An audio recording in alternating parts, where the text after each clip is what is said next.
Welcome to the Jedi Ranger. I'm JohnBay555, and today I'm continuing my series of videos where I'm rewatching and re-reviewing the Star Wars movies. Well, I should say re-reviewing some of them because I've watched all of them, but I've only reviewed the films that came out Rogue One and later. Never did The Force Awakens and never did the original or prequel trilogies. Well, I've already done the original trilogy now, so it's time to move on to the prequel trilogy, and might as well start with Episode 1, The Phantom Menace. So, to begin with, let's address probably the elephant in the room. Most people rank The Phantom Menace as the worst Star Wars film. Well, people didn't until they decided just to hate on whatever the newest film is going to be, which I definitely think is a thing that they do, but we're going to talk about The Phantom Menace is typically considered one of the lowest films. But actually, what I'm going to be doing next week is what I consider the worst of the prequel trilogy and probably my least favorite Star Wars film overall. But with that said, I do understand where they're coming from. Some of the CGI I think doesn't hold up very well.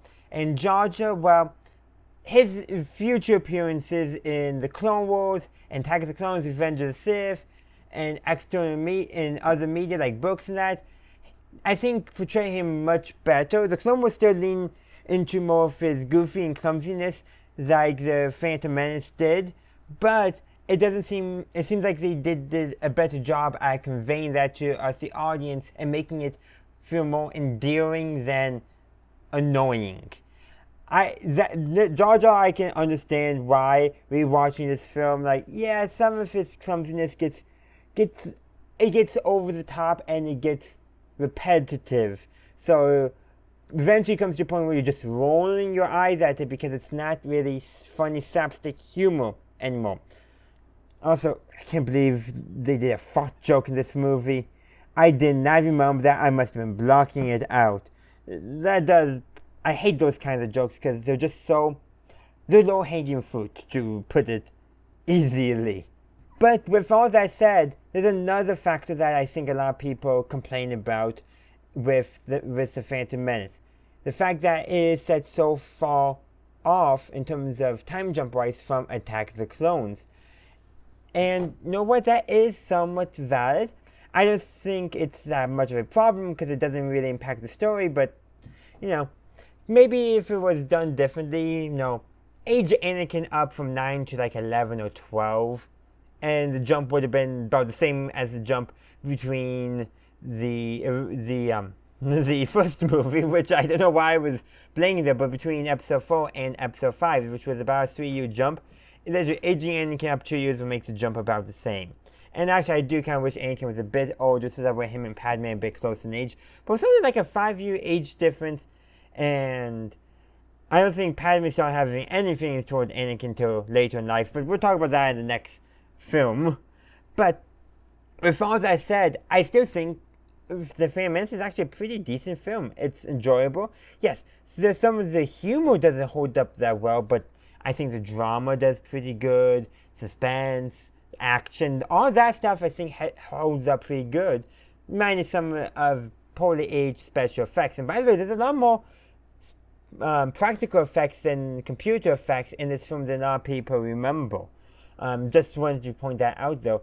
But I really do want to convey that it's the comedy in this film that doesn't hold up well.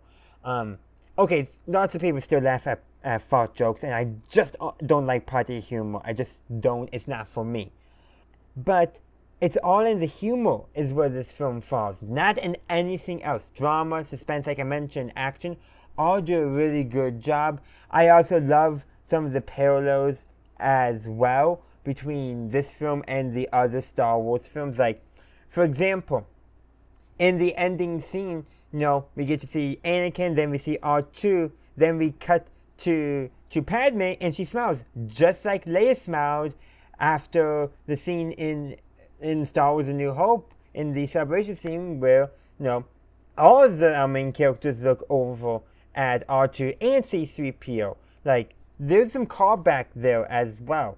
And that's just a neat little touch there that I really appreciate that they did. I picked it up this time because I hadn't picked it up before.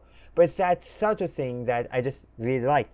Another subtle thing is one of the speeders in Mos Espa looks almost identical to Luke's speeder, just with a different paint job. It's fun little Easter egg though, no bearing on the story, but it is fun. But let's actually discuss what I really like about the film. The sound design. That's often some of the best stuff, especially with the music and all that. Duel of the Fates, of course, is very spectacular. It provides a perfect backdrop to the duel between Anakin and not Anakin and Qui-Gon. I don't know what I was doing there. Between Obi-Wan and Qui-Gon versus Darth Maul. And intercut with the scenes of the Battle of Naboo.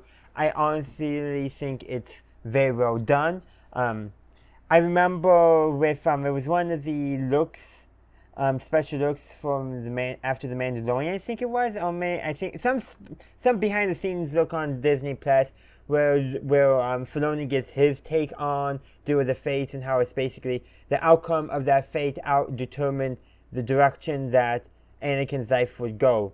Does Obi-Wan survive or does Qui-Gon survive? And you could, I think, make the sound argument that Qui-Gon probably would have been able to steal Anakin away from the dark side because, if nothing else, even if Obi-Wan still trained him, because Qui-Gon would be that father figure in Anakin's life that Anakin needed. He would not have been going to Palpatine to get that father figure. And notice too, may I mention how literally Palpatine tells Anakin that he'll watch his career with great interest. Like, you don't say that to a child, Sheev. You just don't. I fully like the parallels where basically Palpatine's grooming Anakin to become a Darksider. I think that fits very well with his evilness and all of that.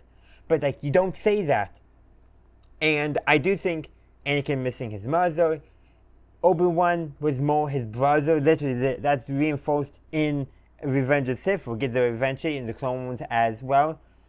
So Anakin never really had a parental figure. He loses his mother, then he loses his mother in the next film. And a father figure was provided for him by Palpatine that Palpatine decided to take advantage of. Qui-Gon could have been that father figure for him. And that's how I look at that. You may have different interpretations, but Duel of the Fates is literally Duel of Anakin's fate. Plus, just the entire track alone is entirely stunning. John Williams has so many great Star Wars scores, and honestly, some of the best things about all the Star Wars films is John Williams' music, and this film is no different. There's other small things to discuss as well, but I think I'll conclude the review with that this film, I think a lot of people don't give it a fair chance. That the comedy, the humor that surrounds Jar Jar Binks and the admittedly poor writing thereof to color their view of the rest of the film. Jar Jar stuff, besides connecting up with the Gungans, does not really have a large impact on the plot. He's not yet a character that's affecting decisions, and all that because of who he is as a character. A Gungan just reconning and bringing the Jedi to the Gungans would have done the exact same thing in terms of plot, and could have still come to the Jedi because, this Trade Federation stuff could be problematic. I better keep my eye on it. They could have done that and it would have worked. Jar Jar is now relevant to the plot as who he is as a character into the next film.